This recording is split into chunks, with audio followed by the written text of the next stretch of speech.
First of all, welcome to Carlo Vivari. Thank you. Thank you so much. And this is your second visit, correct? No, your second visit. Yeah. When did you were here before for Moonrise Kingdom? Yes, 7 years ago for Moonrise Kingdom, yes. And do you remember much about that visit?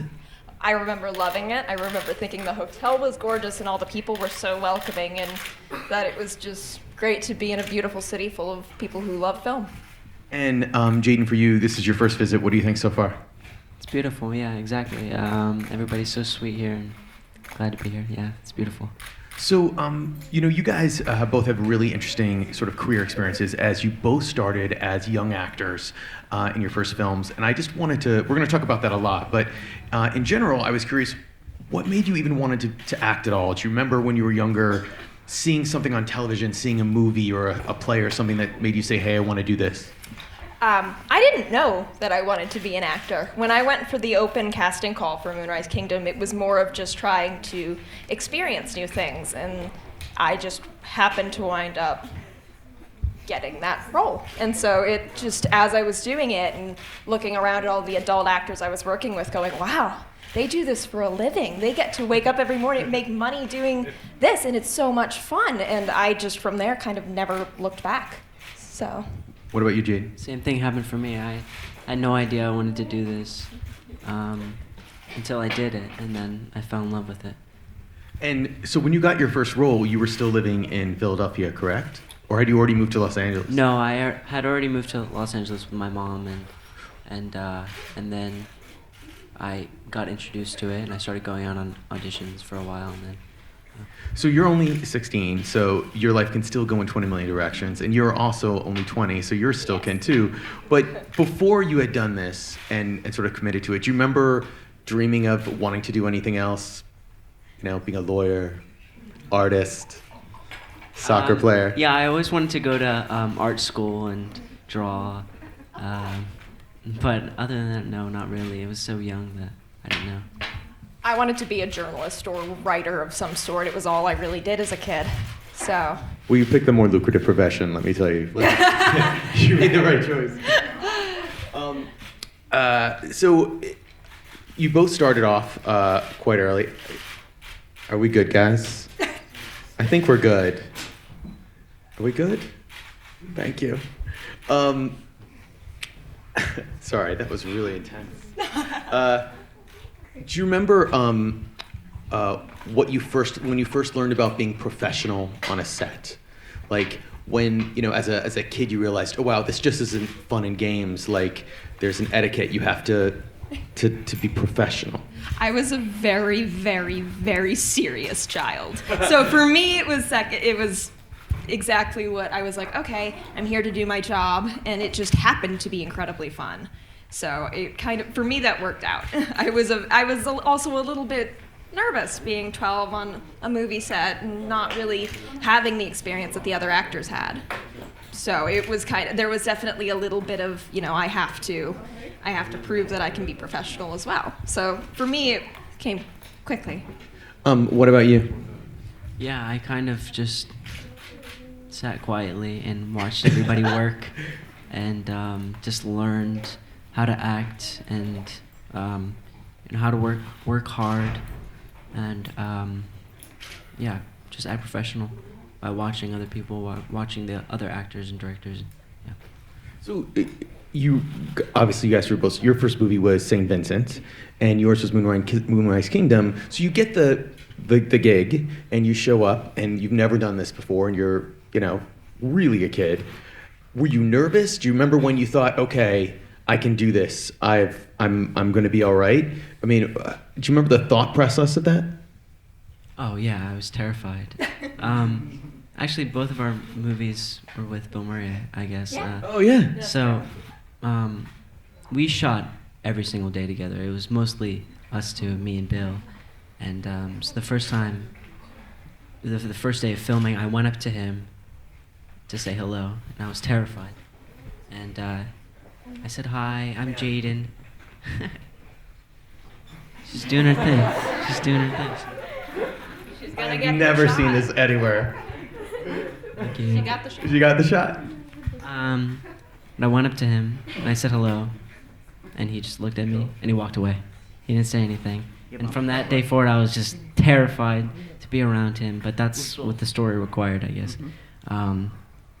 But since then, we became very close, and I grew on him, I guess. But. You grew on him. Do you remember interacting with Bill on Moonrise? I do. Actually, our first experiences were incredibly different because he played my father, and I think when I first met him, I ran up to him with my arms outstretched and yelled, "Dad!" And he just gave me a big hug, and it's a different story requirements, absolutely, so. And do you remember, for you being on the set of Moonrise, what the nervousness? Do you remember doing a scene or a moment where you thought, like, "Yep, I got it. Like, I'm confident in what's going on"? I think I was kind of working with everyone else's reactions because I knew I didn't know exactly what I was doing. I had yet to learn, a steady foundation off of which to act. So it was mostly going off of everything that Wes said and the reactions of the cast around me.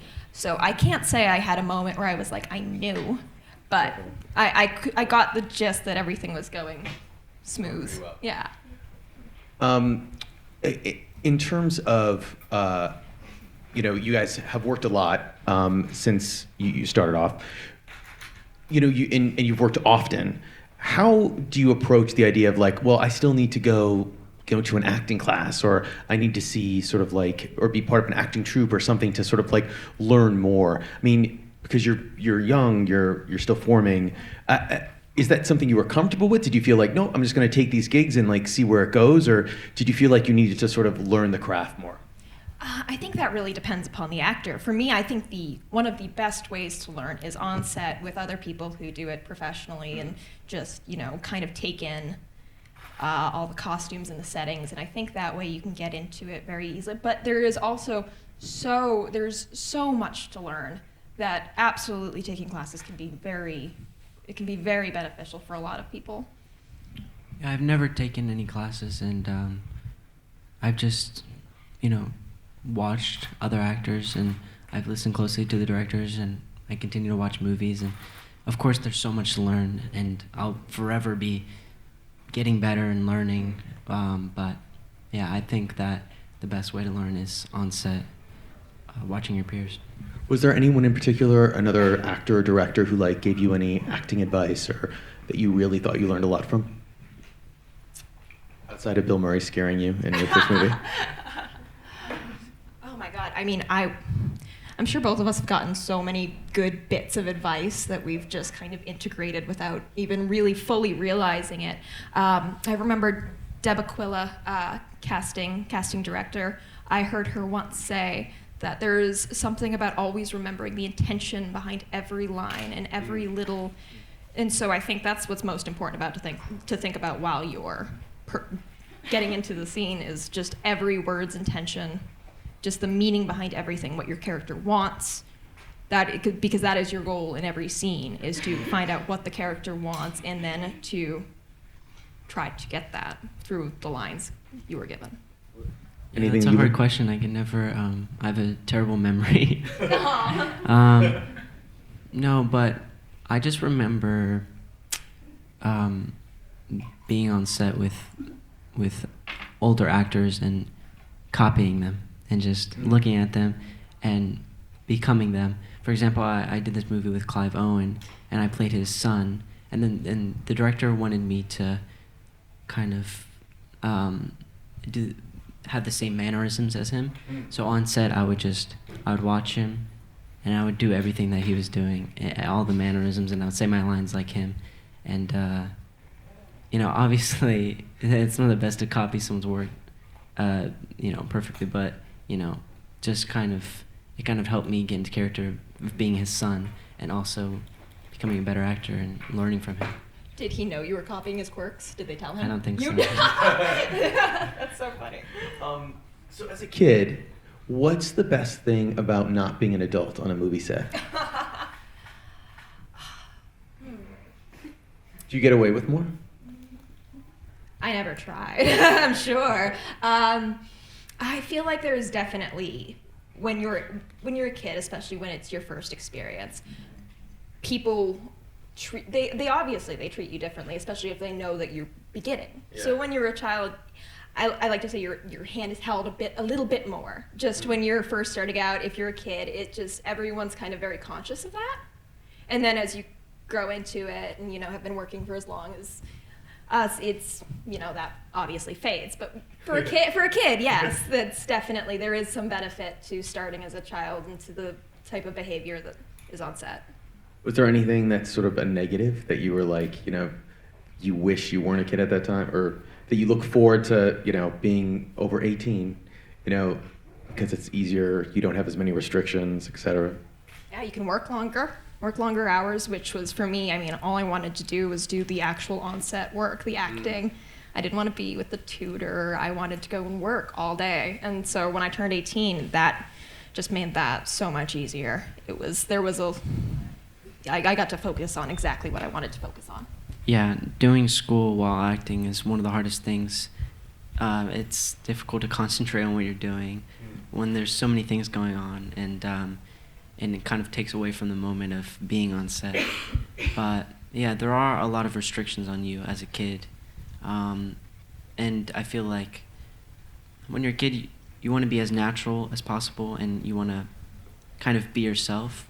But as an adult actor, you can do anything, and you can make a million decisions, and so that's what I strive to do, I guess. Just become someone new instead of being myself in a role. So let's talk about that, because we met last night, we were chatting about this a little bit. So I think there's this perception from, other movies and media that if you're a child actor and you're working on a TV show or a movie, you do your scenes and you go in and the tutor or the teacher on set teaches you, like, not necessarily like a real class, but they're like part of your curriculum and sort of helping you with stuff. And from what you guys said, it's not really like that. Not always, not quite. I know that most of the time, I went to public school, just to give you guys some background. I went to public school while I was acting, and I found that sometimes it was difficult to have teachers send all of your work, especially if your tutor might not necessarily have the exact same educational background. They might not have done everything that, your particular school is covering. They might not be good at algebra or something. Yeah, they might not really know it as well. So sometimes you have to take it upon yourself to just learn by yourself. It requires a certain level of independence in your studies to be able to do that. And that was your experience as well, right, Chi? Yeah, I did online school, so I had to I basically do my work on my own, and I usually go home after work and sometimes have to do school until 12. I have to get all my work done, and a tutor's really just there to make sure everyone's following the rules and you're not working overtime. So it's almost like they're a SAG representative. If people don't know what SAG is, it's the acting guild that all the actors are part of in Hollywood, but to make sure that kids don't work too late or are getting paid adequately and stuff like that. But is that basically what they are? They're just sort of like babysitters or security people? I don't want to say babysitter, but I don't want to say babysitter. It depends on who you get. Some people are also much more excited to be a tutor and to be able to try to teach you. Yeah. And some people are a little bit more ready to just babysit, yes. It depends on who you're working with. So the other interesting thing about your experiences is you've been basically doing online, as you said, studies, and you tried to leave school and do some work, and the school was not thrilled about it. Like, what happened? Yeah, the first few movies I did, basically they were like, you're gone too long, so we're going to kick you out of school. So I couldn't go to public school. I wanted to, because I wanted to have somewhere to go back to be with my friends and stuff like that, but it just wasn't possible, especially in LA, where it's so common that they don't care about your problems, so I had to do online school. And you got away with it. Like, how did you do it? I did. I grew up in a very small town north of Boston, Massachusetts, and we just don't have a lot of actors coming out of that town, at least not starting so young. So my teachers personally weren't 1,000% positive how to deal with it, so they kind of were. And when I got my first role, they were as confused and surprised as I was. So they were just ready to slide me the work, and some of them were a little bit kinder about it than others because some of them felt personally inconvenienced that they had to, go and do the extra work of sending. But I got away with it. I graduated. Everything worked out in the end. And if I'm correct, you actually missed your graduation because you had a gig. Yes, I was working on a TV series, and I did not get to go graduate with my friends, but I did it. Did it? Yes, it's done. It's done. How tough is it, it might have been probably easier for you because you were still in public school, but I guess this is mostly to Jaeden. Like, how hard is it? You've worked a lot over the past couple of years. You're clearly not in Los Angeles all the time because you're working on stuff. How hard is it to keep friendships from people that you've known from school or whatever while this is sort of going on? It's really difficult, especially for a while I was only working with adults. I was usually the only kid on set. And so I kind of got used to forming friendships with people that are older than me. And so it was hard to make friends because I had no outlet to do that. But I eventually made some of my best friends from acting and from I have a best friend who I knew from a family friend, and now I hang out with his friends from school. So it all works out, but still, it was lonely for me for a while, for a long time. And there's also like this new generation, the actors who are in it, the actors who are in sort of Stranger Things, that you're sort of all coming up at the same time. Is it nice to sort of have that camaraderie, to be able to like talk to people and be like, okay, they understand what my experience is and what we're going through? Yeah, because friendships are formed because you can relate to things, because you have something in common. And all of us, the kids from it especially, we all love movies, and we know what it's like to be an actor and to be away from our friends. So that's what we kind of bonded over, and that's why we became such good friends, I think. So one thing I'm really curious about is you both have online presences. You're on Twitter and Instagram. You're not on Instagram. Oh, are you? Oh, sorry, could not find it. But I was just noticing, at least, you don't post all the time. And I'm curious, what made you realize, was there a moment, in this sort of social media where they're like, oh, this is too intense, too many notifications, too many crazy people? Like, do you have to put it away in a way? I'm not especially active. I'm more active on Instagram than I am on Twitter. But no, for me, I just really, really try not to live on like my phone screen. Yeah. For me, it's a little bit forced when I'm sometimes taking lots of pictures and saying, okay, let's Instagram this. I tend to do it when I have something to promote, or it's more of a business thing for me, just, I don't know. So for some people, they love to use it as a creative outlet, but for some, it's a little bit more difficult, just because there are also all those notifications and people, and it's kind of becomes a little bit of a stressful thing. It's new. Right. It's a new challenge. I feel like people should live more in the moment and appreciate what's in front of them than having the need to post it on social media. I feel like that kind of loses the magic. Whether you're going to a show or looking at the Grand Canyon or whatever, making sure you're getting a picture of it, it kind of, loses, Loses the magic in a way. Get your pictures, but experience things as well. Yes. Yeah. Also, so let's talk about sort of like each of your guys' careers, because they've been so noteworthy. And let's talk about the movies that are here at Carlo Vivari. Your movie is premiering or having its European premiere to the stars. It's in competition. It was at Sundance as well. Yes, it was. Can you, we don't want to give too much away for anyone who's going to be seeing it, but can you talk about your character and what made you want to do the role? Absolutely. I play Iris Dearborn, a very, very painfully shy farmer's daughter who forms a friendship with an exciting new city girl played by Liana Liberato, who helps her sort of learn to love herself and to draw her out from in her shell. It's a story about loving yourself and being kind to others. So that's. And you shot it out in Oklahoma. I did. And if people don't know, Oklahoma is not where they shoot a lot of movies. It's pretty barren, and They're shooting a lot more there now. oh, Nowadays. they must have a tax incentive. Yeah. Yes. Yes, it is.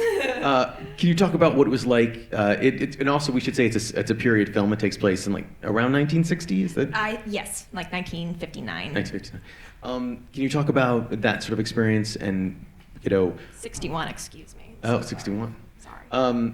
We talk about just shooting like on location like that, and Yeah. in a period film, no less. Absolutely, yeah. Well, it being a period film made for some really cool sets and really cool costumes, especially because our director, Martha Stevens, knows her 20th century history so well that she can pick out, which patterns on the plates are from which decade. It's incredible. Listening to her talk about that, the set decoration and the costumes, it really helps you get into character just from that. Filming in Oklahoma was I thought it was going to be a challenge. It turned out to be one of the loveliest experiences I've ever had. I went by myself. I didn't know anyone in Oklahoma, and that is the same thing that a bunch of other actors and young women did for this film. So it wound up being a huge bonding experience because of a lot of us didn't know the area and didn't really know other people. So we wound up spending a lot of time together. And when you get a group together that's all passionate about film, and especially the film that you're making, it makes everything so much easier, and it wound up being an incredibly fun time. I hear that a lot from actors, is that when you're not shooting in New York, you're not shooting in LA, or in some location or wherever, you tend to bond with the people Yes. who are around you, because there's really no one else. You don't go home at the end of the day. You don't go see your family. Yeah. You go home to your hotel room. And so if there are other actors who are having the same experience, it's very important to create that sense of community. Jaeden, you have two films here. The first has been, both of them have been screening for a while, The Adventures of Wolfboy and The Lodge. Let's talk about The Adventures of Wolfboy first. How many people here, by the way, had a chance to see The Adventures of Wolfboy? Oh, pretty cool. So the makeup in this movie is amazing, and I'm just curious, can you talk about the process of it, and was it harder than you thought it was going to be? Yes. So it took around 3.5 hours to put it on, and that's just when they got used to doing it, when we kind of got into a rhythm. At first it was taking like 5-6 hours, and it was difficult for me. It was a hard experience because it was very constricting. So throughout the movie, I would ask Martin, "Is that okay? Like, do you know what emotion I'm trying to portray?" Because I felt so like held back by this. Because basically, they took lace pieces and they glued it to my face, and then they would lay individual hairs. So it was just, it was exhausting, and often I couldn't even move my mouth. I couldn't make the facial expressions. Like, obviously you don't have to do that, but for me it was just the fact that I can't do that. It like hurts emotionally and like physically. But yeah, it was an interesting experience. So when you met with Martin before you shot it, though, did he make it clear that how much makeup you would be wearing during the film, or did it just not compute? Like, did it not sort of click? No, we talked about it a little bit, and we talked about the mask. Like, we did the whole test screening with the audition with a mask on, and so you could just see my eyes, and we're working on that mostly, and like what I would do with the rest of my face that I could actually have control over, and we did talk about those restrictions, but yeah. And not only that, so you're wearing that makeup, and then you have a wool cap that you're in scene after scene in. And you were telling me before that you sort of shot this like at the end of the summer, so it's not like you're shooting this in the winter. Have you ever been more uncomfortable on set? I mean, I'm being honest. No, never. I've never been more uncomfortable. But like exactly what you said, we shot in Buffalo, and the whole crew was from LA, New York, and we hung out with each other because we had nowhere else to go, and so that's what kind of kept me sane during that process. was having people to hang out with, and that kept me excited and laughing and happy. So what made you want to do the role though? Like, did you love the script? Was it just, and I'm curious for both you guys, especially when you were younger too, when you would hear about a project, would reading the script matter to you? Would it be just the director? Would it be, how would you approach it, sort of younger than clearly as an adult you are now? I suppose there was always a mix. All of the movies I did because I loved the script and the story that we were telling. And some of them happened to have some incredible directors that I was really excited to work with, like Kenneth Lonergan had been ever since I saw Margaret when I was younger. I was desperate to work with him, and so when I got the audition, heard that Manchester by the Sea was shooting in Boston, that was I don't even think I got the full script before I did that, and I was just so excited because of who it was, and I know what great stories he tells. So it's definitely a mix. How about you? Yeah, it's always a mix, I think, for everyone. For the True Adventures of Wolfboy, I was amazed by the script and the idea of having hair on, not the actual action of putting hair on, but the idea of doing something completely different that I had never seen before, just intrigued me. And the script was beautiful because each character was completely different. It was a character driven story, and so I thought it would just be fun to watch, so I wanted to be a part of it, and because I was just excited by the idea of this adventure. And your other film here is The Lodge, which is completely different. It's a horror thriller. How would you describe it? It's just a thriller, or? This is what I call it. I call it a psychological thriller. Okay. Yeah. Can you talk about what made you want to do that particular film? Well, I think for that, it was the directors that I wanted to work with, Veronica Franz and Severin Fiola. They did Goodnight Mommy, and after watching that, I was really, really excited about the vision of this movie and how it would turn out. Just how the Goodnight Mommy, I don't know if you saw it, if anyone saw it, but it's beautifully shot. The story is incredible and mind-blowing. So. And then for that film, a lot of it does take place outside in the winter, and I think you shot in Colorado. In Montreal. Oh, Montreal, sorry. IMDb is not giving correct locations. What was that experience like, and how do they sort of create that sort of tension on set? It was freezing cold, first of all. We shot on a frozen lake in this strange haunted lodge outside of it. And it was, I guess that tension was just born out of the atmosphere, the icy environment that we were shooting in, and just being in that dark lodge. That's how the atmosphere that you saw in the movie, that's how it felt being on that set. But of course, you have 100 crew members inside. Was it a physical location, or was it something recreated on a soundstage? No, it was, we were shooting on location. And, can you describe your character? I don't know how many people here saw The Lodge, but can you talk about your character and sort of what he's trying to attain in the film? Why you think, what was this is such a cliche question, but what was his motivation? What was he trying to do? Well, basically, him and his sister are, it's so hard to explain without ruining anything, yeah. But they're stuck in a lodge with their stepmom, or their soon-to-be stepmom.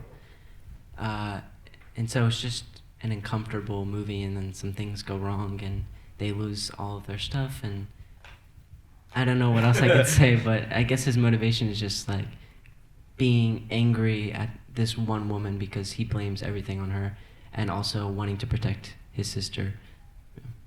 So this is a question because you're shooting a movie like that, and you can go and look at the playback. Actually, that's a side question. Do you guys like to see yourself on playback or not? No, I do not. I don't like looking at myself. I just, like doing the work. Yeah, I'm the same way. I don't like watching my performance. So most of the time then, I will take a guess, you don't really know what the film's going to look like until a trailer comes along, or you actually sort of see a cut, or maybe you go in for ADR or something. I'm just curious, out of all the films you guys have done, is there one that when you saw the final picture, it was not what, it seemed significantly different than what the experience was for shooting it? That's a very good question. I'm racking my Either in brains. style or like... No, I don't think so. I think for me, I always got the idea of what the movie was going to look like. Even if I don't watch playback, I understand what the director is trying to achieve, and it ends up coming out the way that I believe it should. Yeah. No, that's a very good way to put it, is the director knowing what they want and being able to understand their what they're looking for. I think, yeah, it usually gives you the gist. And what's really remarkable about both your careers so far is you have worked, both of you, with some amazing directors. Like, I just was like writing them down. I was like, Jaeden, you've worked with Cameron Crowe, Jeff Nichols, and Rian Johnson. Kara, you've worked with Wes Anderson, Jim Jarmusch, and Jordan Peele. Like, there's actors who've worked 15 years who are household names who haven't worked with people that good. Can you talk about when you're working with sort of filmmakers like that, what you can do, how you realize that, okay, this filmmaker is taking this to another level. This is someone who's more talented than, other people I may have worked with, sorry. That's so rude, I didn't mean it that way. It's not that other filmmakers aren't talented. No, I mean, it's a good question.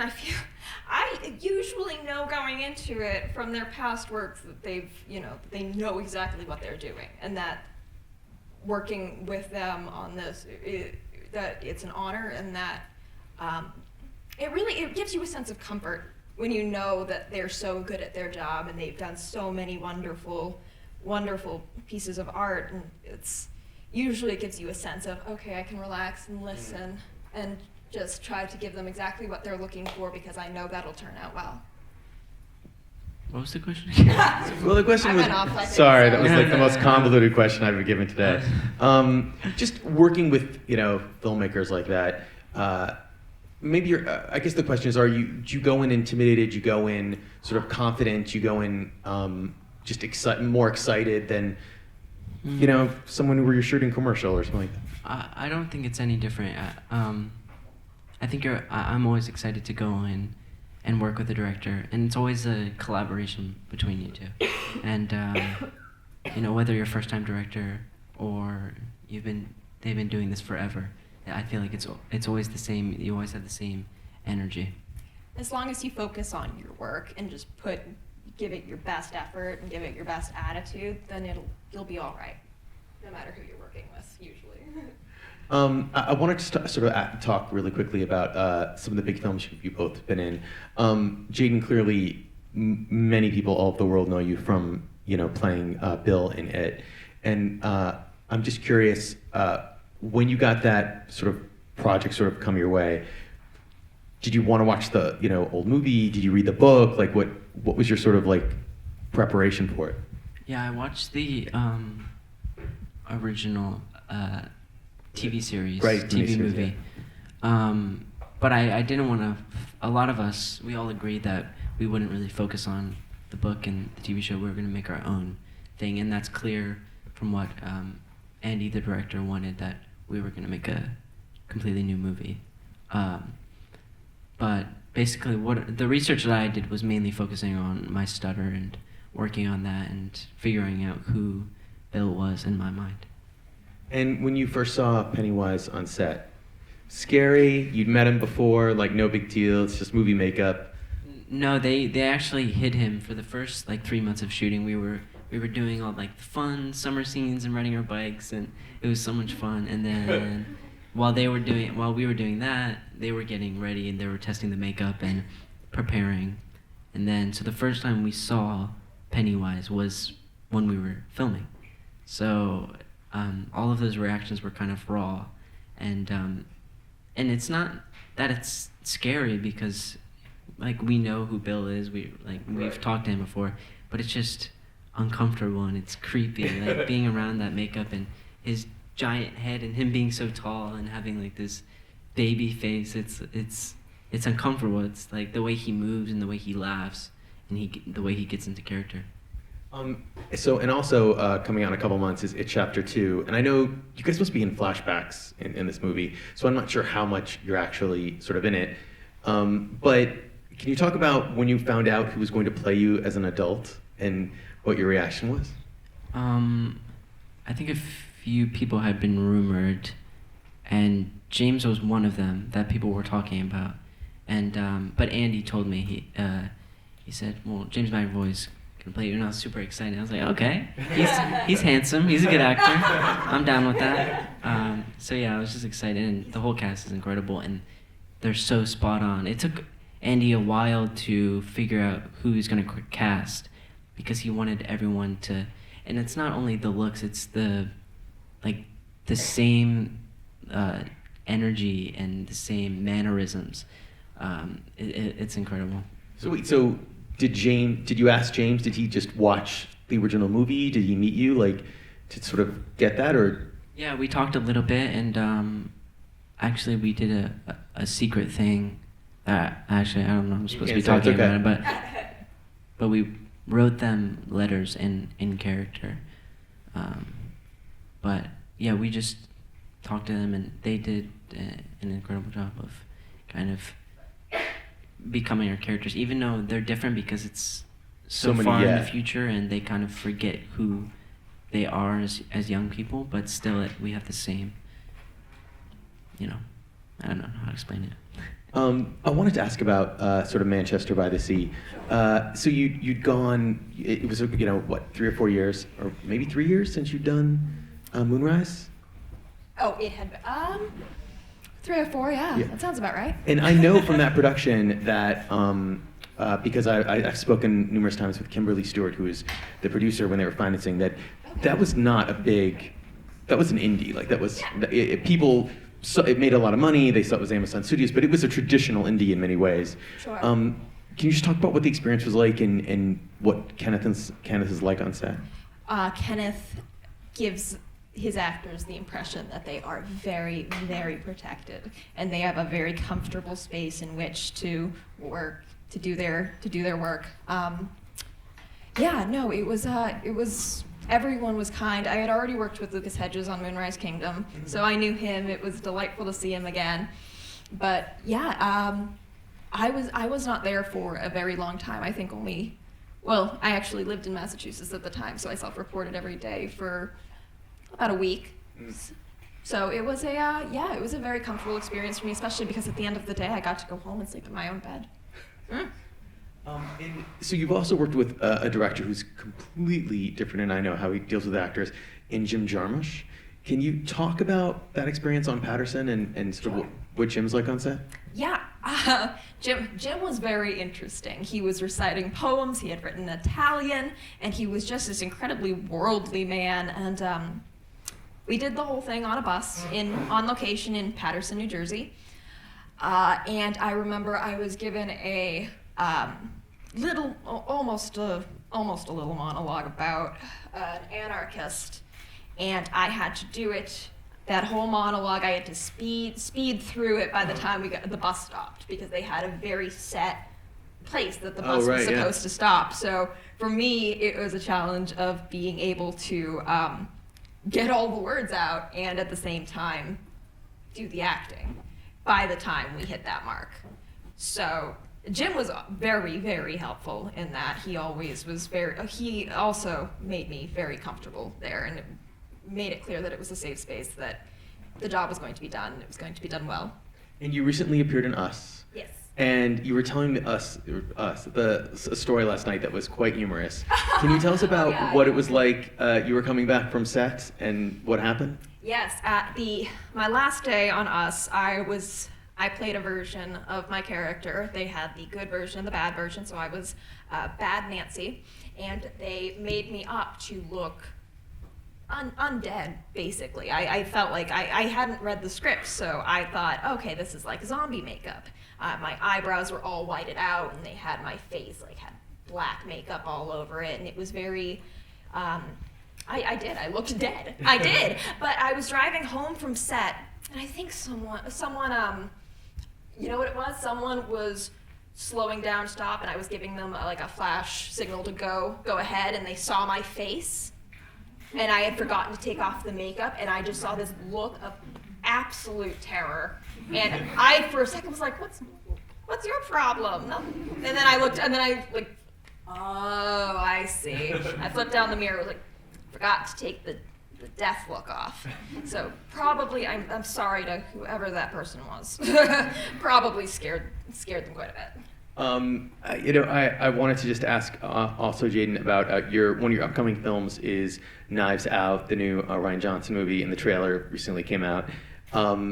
It looks fantastic and funny and sort of hilarious, and I know you don't want to give anything away because Ryan will probably, is it Ryan or Ryan?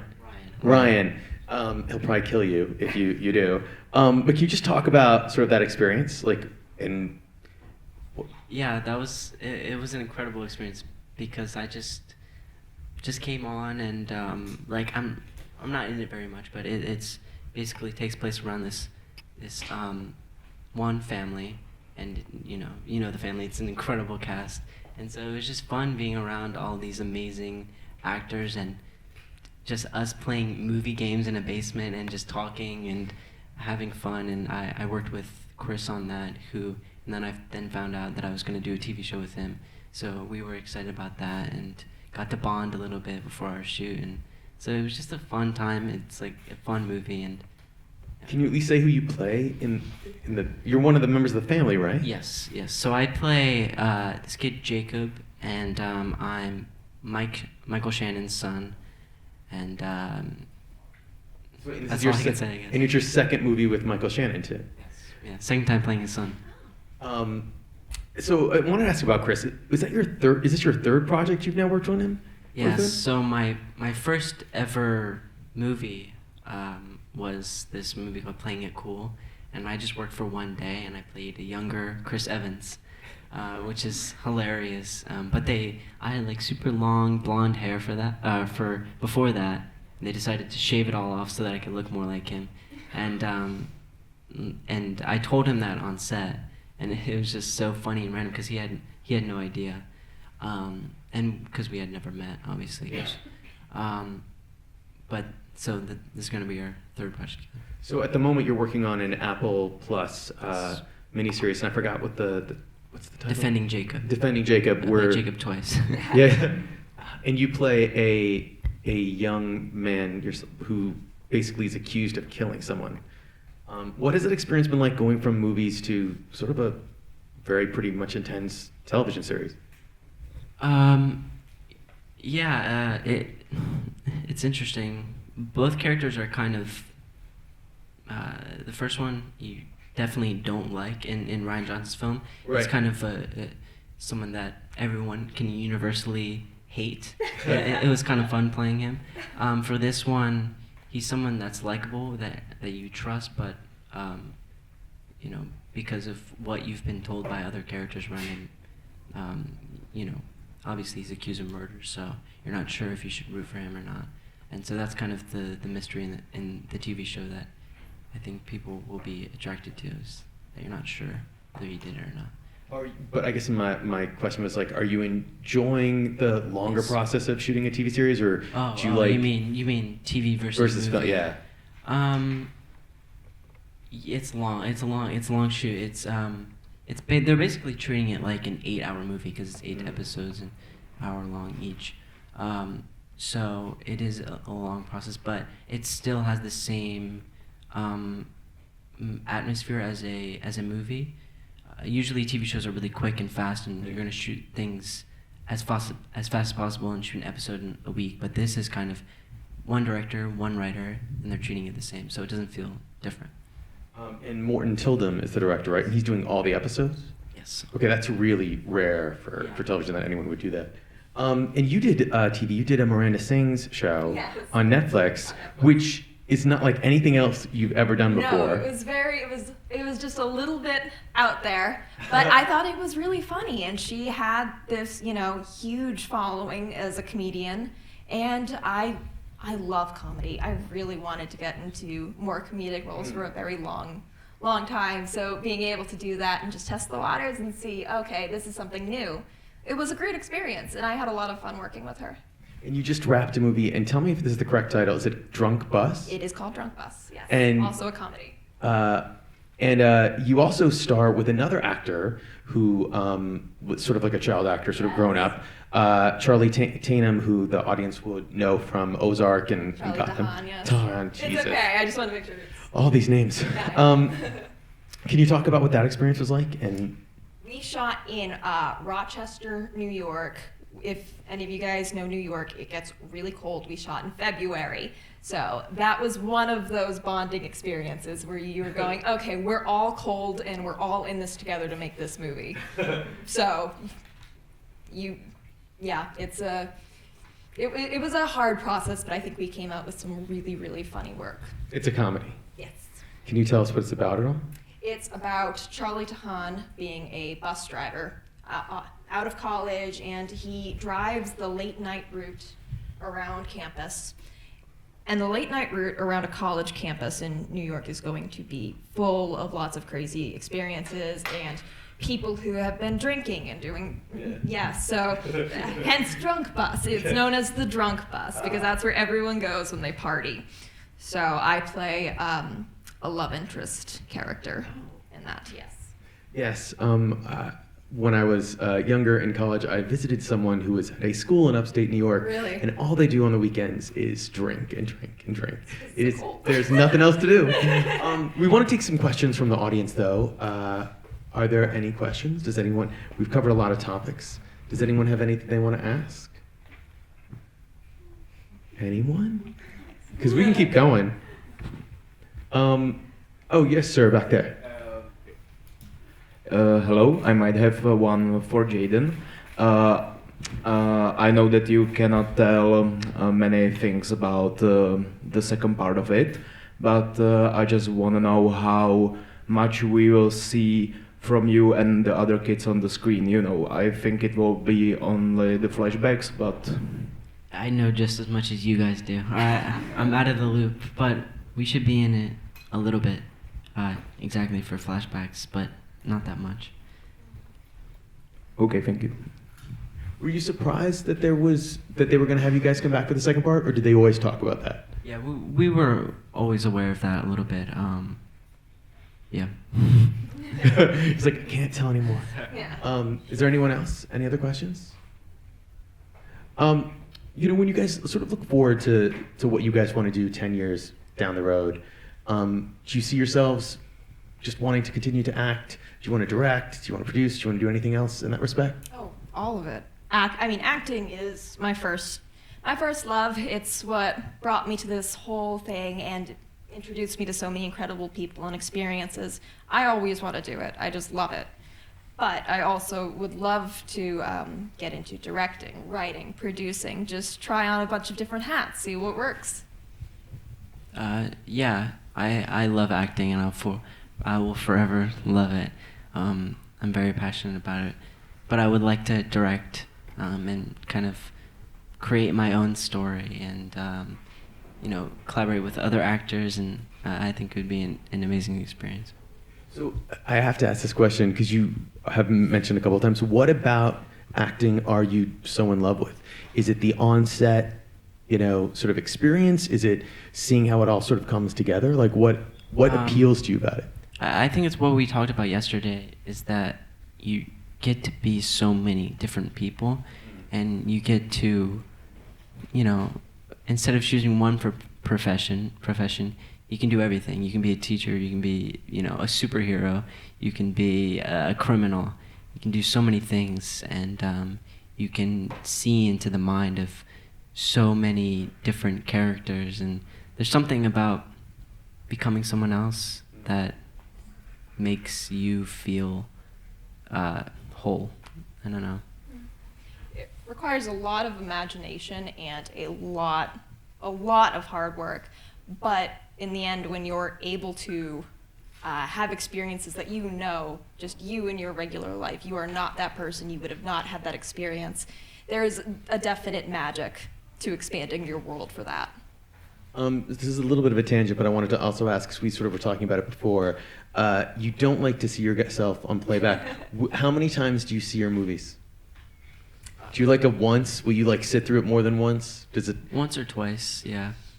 Yeah, I'll do it twice because the first time I know I'm just so nervous about seeing myself and how I did and what I looked like on screen. That the second time after you've experienced it once, it's easier and you can take in the whole film and see how everyone did and go, whew, okay. Yeah, the first time you're kind of judging yourself mostly, and you're like, oh god, I shouldn't have done that. I should have been better in that scene. But then the second time you appreciate everyone else's work, which is most important.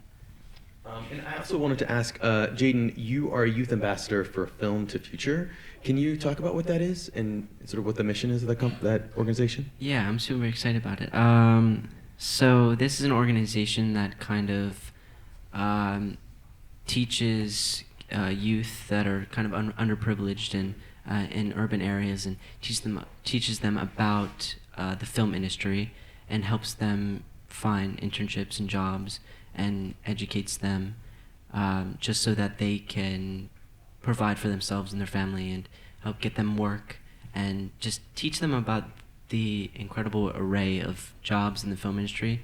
I think a lot of people don't know. They know that there's acting and directing, but there's so many things that you can do. You can teach, you can be a medic, you can drive, you can, Be a cinematographer, you can do sound, you can do so costumes. much you can do, and the film industry provides so many jobs for Americans and people all across the world. So I think it's an incredible outlet for young people.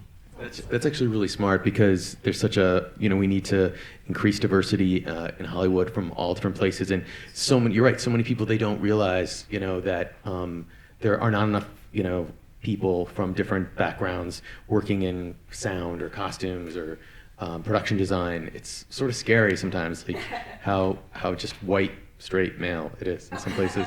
But I wanted to ask you guys, if there's someone's out there and they're a kid, 13, 14, and they want to be an actor, what is the advice you would give them? Sorry, go ahead. Oh, no, were you going to say something? Make sure you're prepared for the hard work that comes with it. It can be so amazing and so just, it can enrich your life in so many different ways if you're prepared to put in the work. It's hard. It's a hard job, but it's incredibly fun as well, and for the right people, so amazing. I'd say give it a shot if you're ready. Yeah, I'm not too sure about the, people ask me about the technical aspect and how to get an agent or manager. I'm not sure about that, but the fact is that, I feel like when you do it, everyone's gonna so many people fall in love with acting, and a lot of people aren't able to do it for a long time. But it's something that is so, it's a beautiful experience, and I think the most important thing is to relate to your character and understand who your character is, and imagine yourself in a situation or an event, the scene that you're doing, and then kind of transform yourself and imagine what your character would do in that event. That's what I always say to people. And look for open calls, because sometimes you get lucky. Just, that's for me was the easiest way to, start. And you have to not want to, you have to not give up. You have to just keep fighting. Absolutely. You have to be, you have to have a lot of, you have to have a strong will to do it. Because a lot of people aren't given enough chances. So you have to not give up. How do you guys take rejection if you get down to a role and it's you and just one or two other people? Do you have anything you do to sort of deal with it? Do you just sort of brush it off and keep going? When I first started, it would sting when you didn't get the role that you wanted. But after doing it for now what, 8 years, it's at that it's nothing personal, and it's amazing that you got to that point, and that you should be grateful for that because more opportunities will come along. But at first, yes, that is a hard thing, but you just got to persevere and just keep trying. The right thing will come along. For sure. Cool. Well, Kara and Jaeden, thank you so much for joining us today. Thank you for having us. Thank you guys all so much for joining us as well, and thank you so much. Thank you. Thank you very much.